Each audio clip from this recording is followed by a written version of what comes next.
Hi friends, ഇന്ന് നിങ്ങളെ പരിചയപ്പെടുന്ന ഒരു പുതിയൊരു ആംപ്ലിഫയറാണ്. അതായത് ഡെനക്സിൻ്റെ ഒരു ഏറ്റവും ലേറ്റസ്റ്റ് ആയിട്ട് നമ്മൾ ചെയ്തെടുത്തിട്ടുള്ളൊരു അടിപൊളി ഒരു ആംപ്ലിഫയറാണെന്ന് പരിചയപ്പെടുന്നത്. അതും ഫുള്ളി ഡെനക്സിൻ്റെ ബോർഡ് കൊണ്ട് നമ്മൾ ചെയ്തെടുത്തിരിക്കുന്നതാണ്. അപ്പോൾ കുറേ പ്രത്യേകതയൊക്കെ ഉള്ള ഒരു നല്ലൊരു 2.1 ആംപ്ലിഫയറാണെന്ന് പരിചയപ്പെടുന്നത്. എന്തായാലും നമുക്കതൊന്ന് ഡീറ്റെയിൽ ആയിട്ട് തന്നെ നോക്കാം. നമ്മളൊരു ഫ്രണ്ട് ഡിസൈനിലേക്ക് നോക്കുകയാണെങ്കിൽ നമ്മൾ നോർമൽ ചെയ്യുന്നതിനേക്കാളും കുറച്ചൊരു ഡിഫറെൻ്റ് ആയിട്ട് തന്നെയാണിത് ചെയ്തെടുത്തിരിക്കുന്നത്. 2 വിയോമീറ്ററൊക്കെ ആഡ് ചെയ്തിട്ട് നല്ല രീതിയിൽ തന്നെ നമ്മളത് ചെയ്തെടുത്തിട്ടുണ്ട്. വിയോമീറ്ററിൻ്റെ ഡിസൈനിലേക്ക് നമ്മൾ നോക്കുകയാണെങ്കിൽ 5 ഡിഫറെൻ്റ് ആയിട്ടുള്ളൊരു മോഡുകളുണ്ട്. നമ്മളത് പ്രസ് ചെയ്തിട്ട് നമുക്കത് നമ്മുടെ ഇഷ്ടത്തിൻ്റെ രീതിയിലേക്ക് നമുക്കത് ചേഞ്ച് ചെയ്യുന്നതേ ഉള്ളൂ. എല്ലാം നല്ലൊരു ഡിഫറെൻറ്റ് സ്റ്റൈൽ തന്നെയാണ് നമുക്ക് കിട്ടുന്നത്. പ്രത്യേകിച്ച് അക്രിലിക് ഷീറ്റിൽ നമ്മളത് കാണുമ്പോൾ തന്നെ അതിൻ്റെ ഒരു വ്യത്യാസം നമുക്ക് മനസ്സിലാകും. ഇതൊരു മോഡൽ വരുന്നുണ്ട്. അതുപോലെ തന്നെ അടുത്തൊരു ചേഞ്ചസ് എന്ന് പറഞ്ഞുകൊണ്ട് നമുക്ക് അതും വേണമെങ്കിൽ ചെയ്യാം. അപ്പോൾ ഏത് രീതിയിലേക്കും നമുക്ക് ഈ മോഡിനെ മാറ്റിക്കൊണ്ട് യൂസ് ചെയ്യാൻ പറ്റുന്ന ആ രീതിക്കാണ് ഇതിൻ്റെ ഡിസൈനിങ് നമ്മൾ കൊടുത്തിരിക്കുന്നത്. ഇതിൻ്റെ പാനൽ ഡിസൈനിലേക്ക് നോക്കുകയാണെങ്കിൽ നമ്മളിവിടെ ഫ്രണ്ടിൽ 2 നോബ് കൊടുത്തിട്ടുണ്ട്. അതൊന്ന് സബിനും അതുപോലെ തന്നെ മാസ്റ്റർ കൺട്രോളുമായിട്ട്. പിന്നെ അതുപോലെ തന്നെ നമ്മൾ ഈ പ്രാവശ്യം ഓൺ ഓഫ് സ്വിച്ച് നമ്മൾ ഫ്രണ്ട് സൈഡിൽ കൊടുത്തിട്ടുണ്ട്. സാധാരണ നമ്മൾ ഫ്രണ്ട് സൈഡിൽ നമ്മൾ ഓൺ ഓഫ് സ്വിച്ച് കൊടുക്കാറില്ല. അപ്പോൾ കസ്റ്റമറിൻ്റെ ഒരു റിക്വസ്റ്റ് കാരണം നമ്മൾ ഫ്രണ്ട് സൈഡിലും ഒരു ഓൺ ഓഫ് സ്വിച്ച് കൊടുത്തിട്ടുണ്ട്. അതുപോലെ തന്നെ ബാക്ക് സൈഡിലും കൊടുത്തിട്ടുണ്ട്. പിന്നെ അടുത്ത് വരുന്ന USB മോഡ്യൂളാണ്. ഒരു വലിയ ലാർജ് ഒരു USB മോഡ്യൂൾ. പല മൾട്ടിപ്പിൾ ആയിട്ടുള്ള ഫയലുകളും സപ്പോർട്ട് ചെയ്യുന്ന ഒരു നല്ലൊരു USB മോഡ്യൂൾ. അപ്പോൾ ഓൾറെഡി ഇതിൻ്റെ നമ്മൾ റിവ്യൂ നമ്മൾ ചെയ്തിട്ടുണ്ട്. അതായത് 157 എന്ന് പറയുന്ന ഒരു മോഡ്യൂളാണ്. എല്ലാ ഓഡിയോ ഫോർമാറ്റും ഇതിൽ സപ്പോർട്ട് ആകുന്നുണ്ട്. അതുപോലെ തന്നെ ഇതിൻ്റെ അകത്ത് ഫോൾഡർ ഓപ്ഷനുണ്ട്, റെക്കോർഡിംഗ് ഓപ്ഷനുണ്ട്. അതുപോലെ തന്നെ ഡയറക്റ്റ് നമുക്ക് ഇതിലേക്ക് ഓക്സ് ഫ്രണ്ട് ചെയ്ത് തന്നെ കൊടുക്കാം. അങ്ങനെ മൾട്ടിപ്പിൾ ആയിട്ടൊരു ഓപ്ഷൻസൊക്കെ ഉള്ള ഒരു നല്ലൊരു USB മോഡ്യൂളാണ്. അപ്പോൾ ഇത് കണ്ടില്ല, ഇപ്പോൾ ഫോൾഡർ നമുക്ക് സെലക്ട് ചെയ്യാം. അതുപോലെ തന്നെ ഇതിൻ്റെ അകത്ത് ഓൺ ഓഫ് സ്വിച്ച് വരുന്നുണ്ട്. ഡയറക്റ്റ് മോഡ്യൂൾ വേണമെങ്കിൽ നമുക്ക് ഓഫ് ചെയ്ത് വേണമെങ്കിൽ വെക്കാം. അങ്ങനെ ഒരു മൾട്ടിപ്പിൾ യൂസ് വരുന്ന ഒരു നല്ലൊരു മോഡ്യൂൾ എന്ന് തന്നെ പറയാം. പിന്നെ ഇതിൻ്റെ കൂടെ ഒരു മാസ്റ്റർ കൺട്രോൾ കൊടുത്തിട്ടുണ്ട്. അതായത് നമ്മുടെ സ്റ്റീരിയോയുടെ വോളിയം അഡ്ജസ്റ്റ് ചെയ്യാനും കൂട്ടാനും കുറയ്ക്കാനും വേണ്ടി. പിന്നെ ഇതിൻ്റെ കൂടെ തന്നെ ഒരു ബാസ്റ്റബിൾ ബോർഡ് വരുന്നുണ്ട്. അത് നമ്മൾ എടുത്തിരിക്കുന്ന ആർടെക്കിൻ്റെ ബാസ്റ്റബിൾ ബോർഡാണ്. നല്ല ക്വാളിറ്റി ആയിട്ടുള്ളൊരു ബോർഡാണ്. അതിൻ്റെ റിവ്യൂ ഉടനെ തന്നെ നമുക്ക് വരുന്നുണ്ട്. അപ്പോൾ നിങ്ങൾക്ക് കുറച്ചുകൂടെ ഡീറ്റെയിൽ ആയിട്ട് തന്നെ മനസ്സിലാകും. അങ്ങനെ ഇത്രയും കാര്യങ്ങളൊക്കെയാണ് ഇതിൻ്റെ ഫ്രണ്ട് ഡിസൈനിലേക്ക് വന്നിരിക്കുന്നത്. നമ്മൾ ഈ പ്രാവശ്യം നല്ല രീതിയിൽ നല്ല ഡിഫറെൻ്റ് ആയിട്ട് തന്നെ നമ്മളത് ചെയ്തെടുത്തിട്ടുണ്ട്. അതുപോലെ തന്നെ ഡെനക്സിൻ്റെ ഒരു എംബ്ലം കൊടുത്തിട്ട് നല്ലൊരു ക്വാളിറ്റി ഒരു പാനൽ ഡിസൈനിങ് ആണ് നമ്മൾ ഫ്രണ്ട് കൊടുത്തിരിക്കുന്നത്.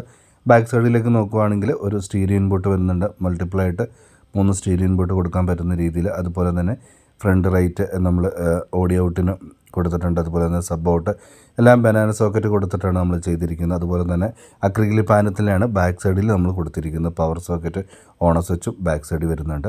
ഇത്തരം കാര്യങ്ങളൊക്കെയാണ് ബാക്ക് സൈഡിൽ എന്ന് വരുന്നത്.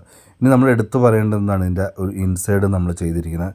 നമ്മൾ എന്ന് ചെയ്യുന്നേക്കാളും നല്ല പക്കയായിട്ട് നല്ല ക്വാളിറ്റി രീതിക്ക് തന്നെയാണ് നമ്മളിതിൻ്റെ ഇൻസൈഡ് ചെയ്തിരിക്കുന്നത്. പക്ക പ്രൊഫഷണൽ രീതിയിൽ പരമാവധി ക്വാളിറ്റി ഔട്ട്പുട്ട് കിട്ടുന്ന രീതിയിൽ തന്നെ നമ്മളിത് ഡിസൈൻ ചെയ്തെടുത്തിട്ടുണ്ട്. ഇതിൻ്റെ അകത്ത് നമ്മൾ സ്റ്റീരിയോയ്ക്ക് വേണ്ടി എടുത്തിരിക്കുന്ന ഡെനക്സിൻ്റെ ഒരു 6 ട്രാൻസിസ്റ്റർ ബോർഡാണ്. അതായത് ഒരു 300 RMS ഔട്ട്പുട്ട് കിട്ടുന്ന രീതിയിലാണ് ഇതിൻ്റെ ബോർഡ് നമ്മൾ ഡിസൈൻ ചെയ്തിരിക്കുന്നത്. സ്വന്തം ബോർഡുകളായതുകൊണ്ട് തന്നെ കമ്പോണൻസും കാര്യങ്ങളൊക്കെ നല്ല ക്വാളിറ്റി തന്നെ നമ്മളത് കൊടുത്തിട്ടുണ്ട്. അതായത് നമ്മൾ 4 ohmസിൽ ഒരു 250-300 RMS കിട്ടുന്ന രീതിയിലാണ് ഇതിൻ്റെ ഡിസൈനിങ്. അപ്പോൾ ഇതിനു വേണ്ടി നമ്മൾ ഹെവി ആയിട്ടുള്ളൊരു ഹീറ്റ് സിങ്ങും അതുപോലെ തന്നെ ഒരു ഫാനും കൂടെ നമ്മൾ വെച്ച് കൊടുത്തിട്ടുണ്ട്. അങ്ങനെ പെട്ടെന്ന് ഹീറ്റാക്കോ കാര്യങ്ങളൊന്നുമില്ല. കാരണം നല്ലൊരു ഔട്ട്പുട്ട് നമുക്ക് ഈ ബോർഡിൽ നിന്ന് തന്നെ കിട്ടുന്നുണ്ട്. പിന്നെ നമ്മൾ എടുത്തു പറയേണ്ടത്, നമ്മളെന്നും പറയുന്ന പോലെ തന്നെ ടൊറേഡോ ട്രാൻസ്ഫോമറാണ് നമ്മൾ പറഞ്ഞ് നമ്മുടെ രീതിക്ക് ചെയ്തെടുക്കുന്നതാണ്. അതുകൊണ്ട് തന്നെ അതിൻ്റെ ക്വാളിറ്റിയിലും നമുക്ക് അതിൻ്റെ ഒരു പെർഫോമൻസിലും നമുക്ക് അറിയാൻ സാധിക്കുന്നുണ്ട്. പിന്നെ അടുത്ത ഇതൊരു ഡെനക്സിൻ്റെ ഒരു ബോർഡാണ്. ഒരു മെയിൻ മദർ ബോർഡ് എന്ന് തന്നെ പറയാം. കാരണം നമ്മുടെ കുറേ ടെക്നിക്കുകൾ ഇതിൻ്റെ അകത്ത് ചെയ്തുകൊണ്ട് തന്നെ നമ്മൾ എടുത്തിരിക്കുന്നൊരു ബോർഡാണ്. അപ്പോൾ ഇതിൽ റെക്ടിഫൈ ചെയ്യാൻ വേണ്ടി 6 കപ്പാസിറ്റർ നമ്മൾ കൊടുത്തിട്ടുണ്ട്. അതുപോലെ തന്നെ സ്പീക്കർ പ്രൊട്ടക്ഷന് ബാക്കിയുള്ള കാര്യങ്ങളൊക്കെ നമ്മുടേതായിട്ടുള്ള രീതിക്ക് നമ്മൾ ട്യൂണിങ് എല്ലാം വന്നിട്ടുണ്ട്. എന്തായാലും നല്ലൊരു ഹെവി ആയിട്ടുള്ളൊരു ബോർഡാണ്. നമ്മുടെ ഒരു ഡിസൈനിങ് വന്നിട്ടുള്ളൊരു നല്ലൊരു ബോർഡ്. അടുത്ത് നമ്മൾ സബിന് വേണ്ടി എടുത്തിരിക്കുന്നത് 250 RMSൻ്റെ 250 തൊട്ട് 300 RMS ഔട്ട്പുട്ട് കിട്ടുന്ന 6 ട്രാൻസിസ്റ്ററിൻ്റെ കുമാറിൻ്റെ ബോർഡാണ്. നല്ലൊരു പെർഫോമൻസ് ഈ ബോർഡിനും സബിനും നമുക്ക് കിട്ടുന്നുണ്ട്. ഒരു 1500 വാട്ട്സ് ഒരു സബ് കൊടുക്കാൻ പറ്റുന്ന രീതിയിലാണ് ഡിസൈൻ ചെയ്തിരിക്കുന്നത്. പിന്നെ ഇതാ നമ്മൾ പറഞ്ഞ ആർടെക്കിൻ്റെ ഒരു ടോൺ കൺട്രോൾ. അപ്പോൾ ഇതിൻ്റെ ഒരു ഡീറ്റെയിൽ വീഡിയോ ഉടനെ തന്നെ ഇടാം. അപ്പോൾ നിങ്ങൾക്ക് കുറച്ചും കൂടെ മനസ്സിലാകും. നല്ല ക്വാളിറ്റി ആയിട്ട് നല്ലൊരു ഔട്ട്പുട്ട് കിട്ടുന്ന നല്ല ഡിഫറെൻ്റ് ആയിട്ടുള്ളൊരു ബോർഡാണ്. അപ്പോൾ ഇങ്ങനെയൊക്കെയാണ് ഇതിൻ്റെ ആംപ്ലിഫയറിൻ്റെ ഉൾവശവും അതിൻ്റെ ഫ്രണ്ട് ഡിസൈനിങ്ങും കാര്യങ്ങളൊക്കെ വരുന്നത്. നമുക്ക് USB-യും ബ്ലൂടൂത്തും ഓക്സൊക്കെ കൊടുത്ത് നല്ലൊരു പ്രൊഫഷണൽ ആയിട്ടൊരു മൾട്ടിപർപ്പസ് എന്ന രീതിക്ക് യൂസ് ചെയ്യാൻ പറ്റുന്ന ഒരു നല്ലൊരു ആംപ്ലിഫയറാണ്. അവർ പെർ ചാനലിൽ നമുക്ക് ഒരു സ്റ്റീരിയോയ്ക്ക് 250-300 RMS വെച്ച് ഔട്ട്പുട്ട് കിട്ടുന്നുണ്ട്. സബിനാണെങ്കിൽ 300 RMS ആണ്. അപ്പോൾ ഹെവി ആയിട്ടൊരു 10 ഇഞ്ചോ 12 ഇഞ്ചോ സ്റ്റീരിയോ ബോക്സിന് കൊടുക്കാൻ പറ്റുന്ന രീതിയിലുള്ളൊരു ഡിസൈനിങ് ആണ് നമ്മളിതിന് കൊടുത്തിരിക്കുന്നത്. നല്ലൊരു ഔട്ട്പുട്ടും നല്ലൊരു പെർഫോമൻസും നമുക്ക് കിട്ടുന്നുണ്ട്. ഒരു മൾട്ടിപ്പിളായിട്ട് യൂസ് ചെയ്യാം. അപ്പോൾ ഇതിൻ്റെ പ്രൈസ് ബാക്കിയുള്ള ഡീറ്റെയിലൊക്കെ ഞാൻ വീഡിയോയിൽ കൊടുക്കാം, നിങ്ങളത് ചെക്ക് ചെയ്യുക. അതുപോലെ തന്നെ നമ്മുടെ വീഡിയോ ആദ്യമായിട്ട് കാണുന്നവരാണെങ്കിൽ സബ്സ്ക്രൈബ് ചെയ്യാനും ഷെയർ ചെയ്യാനും മറക്കരുത്. പുതിയൊരു നല്ലൊരു വീഡിയോയിൽ കാണുമ്പോഴേക്കും ഇറ്റ്സ് മീ സന്ദീപ്.